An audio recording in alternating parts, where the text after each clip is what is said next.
Too Slick. Shane, give us $20. Lock of the week, LSU 28, A&M 17, according to Too Slick. So that's our final game. Shane, let's get into it here. Mighty A&M, undefeated, only remaining undefeated team in the Southeastern Conference at LSU, Shane. Haven't won down here since they joined the SEC. They're 2.5-point favorites. So in Tiger Stadium, what? Over under 50.5 total points. Another night game, 7:30 Eastern, 6:30 Central on ABC. And it sounds like we could be getting a weather delay, perhaps. Wonder how that could factor in here. But what do you like in this one? Well, I think we're talking about doing a watch party of this one, but I don't know if it's going to be at midnight. No, hey, I'll say this, man. I feel like there's two different stories coming into this one, right? You've got Texas A&M, brother. They're already thinking about December. Hell, they're thinking about January. You know what I'm saying? LSU's thinking about who their next coach is going to be. And I go back to this game last year. You know, this for me was when, like, I had my doubts about Brian Kelly, especially when he couldn't win a week 1 season opener, you know. But it really ramped up during this game last year because this was the game I didn't think that A&M would win, and they didn't just win. They curb stomped LSU, right? And I felt like that started the narrative that Brian Kelly may not be the guy. And then it's just kind of snowballed to this point. Now you got Brian Kelly really desperately needing a win. And the excuses that you talk about some of these coaches are making, like he's not even saying them anymore. The offense sucks, right? We just hate it. We hate watching it. And now it's going to be in the rain. You know, it's like you feel like, oh, is it going to be even worse?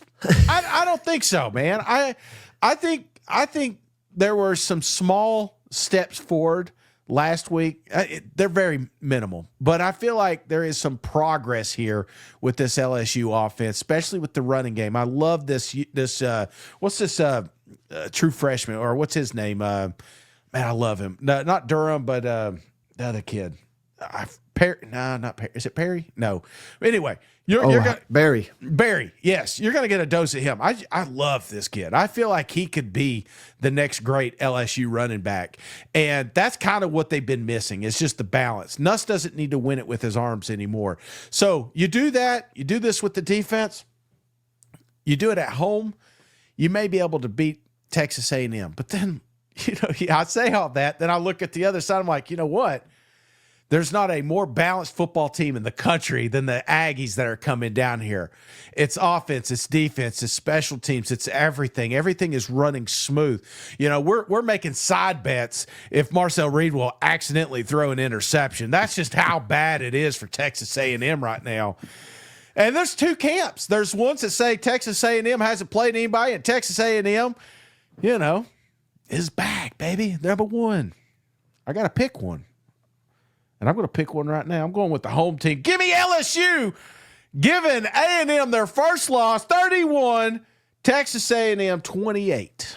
Ooh. It's a close game, Mike. It's a close game. And similar to some of the other ones I said, if neutral site, I'd probably favor A&M here. But if they get this one, then I'm completely on that bandwagon. Yeah, I mean, it's do or die for LSU, isn't it? Yeah, it really is.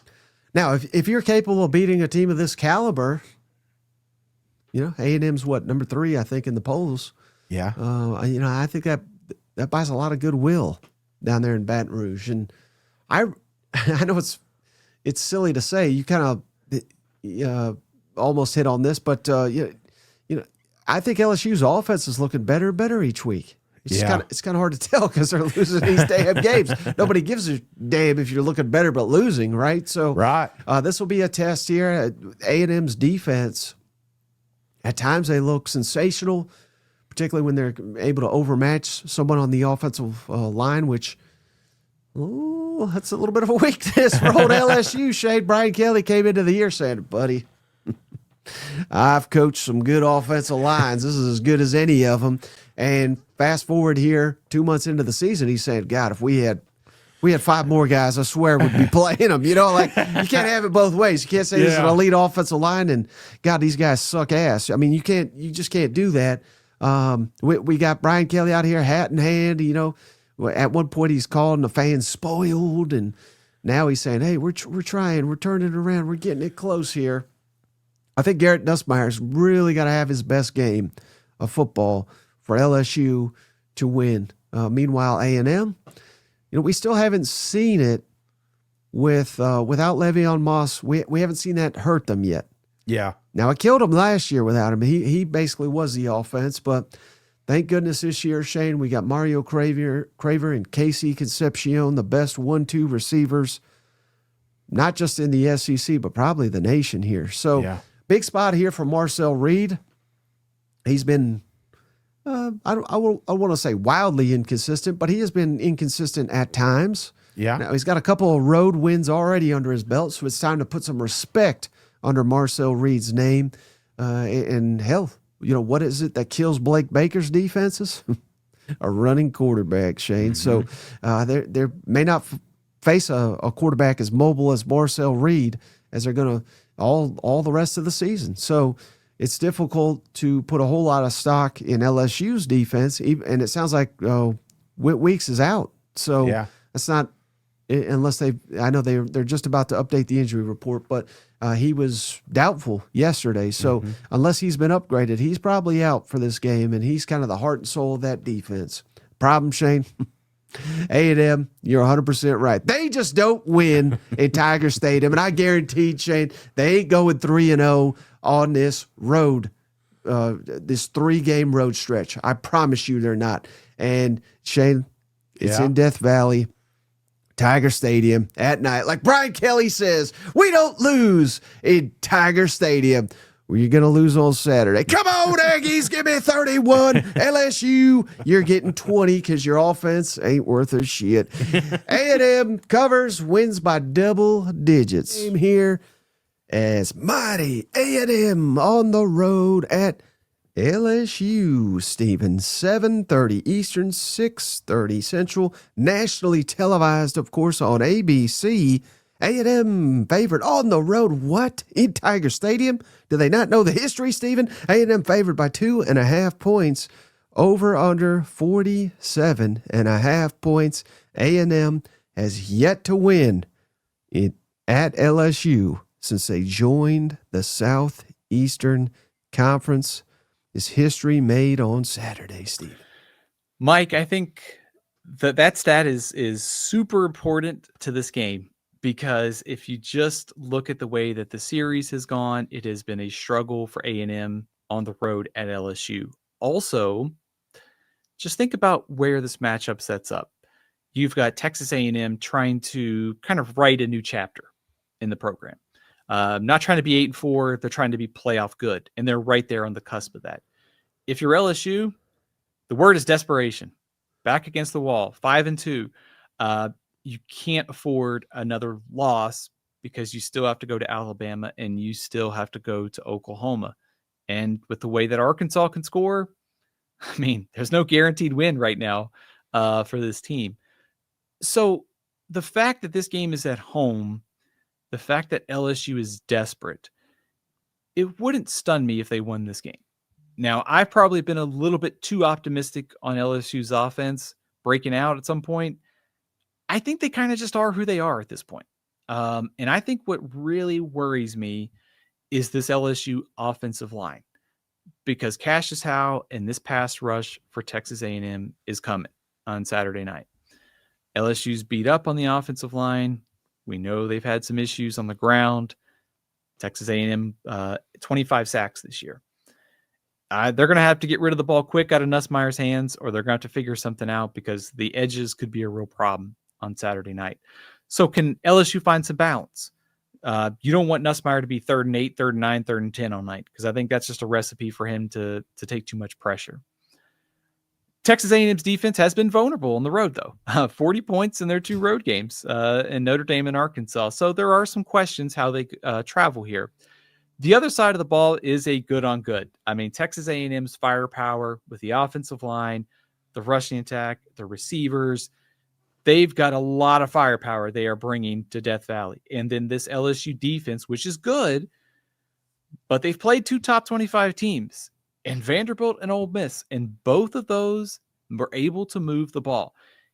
If LSU had trouble defending Vanderbilt's offensive line and Pavia, Marcel Reed, Mario Craver, Concepcion, Ruben Owens, Texas offensive line, seems like it's going to be a tougher matchup, right? Mike, when I look at this game, I think about getting off to a fast start. Because if I'm Texas A&M, I want to score early and I want to take LSU fans out of the game. I want to make LSU play from behind because I don't think they can, the way the offense has been this year. The tangibles tell me to take LSU because they're at home and desperate. It's like last stand kind of thing. I just think A&M's a better team. I think they're going to go get it done. So give me A&M 27, LSU 24. Oh, man, history made Saturday night in the SEC. So if they get 8-0, what are the odds A&M goes 8-4? Very low. I'm just Mike, I think if they win this game, I think they're probably going to the college football playoff, or at least you should feel very good about your position, don't you? Oh yeah. Yeah. I mean, we might as well punch your ticket now if they win it. So, yeah, I have no doubt about that. Heck, I said that after the Notre Dame win. So, yeah, I think they're well on their way, and they're going to. I know everybody's obsessed with the playoff, but if they win on Saturday, I think they're headed to Atlanta for the first time as they'll make the SEC championship. Yeah, I was going to say not only playoff, but we have to take a step back in that they probably should feel good about going to the SEC championship game. I mean, anything can happen. There's still a long way to go, but the fact that South Carolina has been so sluggish on offense and then going to College Station, like you figure that's in the win column. I mean, Texas A&M could go beat Texas with the way Texas has played this year. So, yeah, I would feel good if I'm at Texas A&M and I win this game on Saturday. What about LSU if they drop to 5-3 after beating Clemson? Steven, they can't win the opener. That was the narrative all offseason. They finally did it. Yet now we're 5-3, 2 months into the season with 2 tough road trips remaining. Man, is there a chance? Even if it's 1 out of 100, if they drop to 5-3, is there a chance Brian Kelly's not back in 2026 at LSU? I think there's a chance, don't you? I mean, depends on how bad Alabama beats us. I guess my question with LSU would be, I mean, isn't next year going to feature quite a bit of, I mean, you went heavy into the portal on defense. A lot of those guys are gone. Nussmeier's gone. I mean, they can reload certainly through the portal. I did have the thought of, well, maybe they would bring Kelly back and have an OC change. That's kind of like one of the last cards you could play. I also think to go back to our discussion on the coaching carousel, I mean, we kind of joke about this, but would it stun you if a lot of these coaches like get new jobs and they just leave one to go to another? Like Brian Kelly could just say, I went 8-4. If I hang around here next year, I might get fired. I could leave now. I go get a new contract. I start the clock over. I don't have to sit through a tough rebuild. I mean, I could see it with quite a few coaches this offseason. It would not stun me at all. And just in the big picture here, Mike, 8-4 would be really disappointing for this LSU team if that's where they end up, given the investment, given the expectations this year, and given the talent, right? Oh, yeah, and given the fact that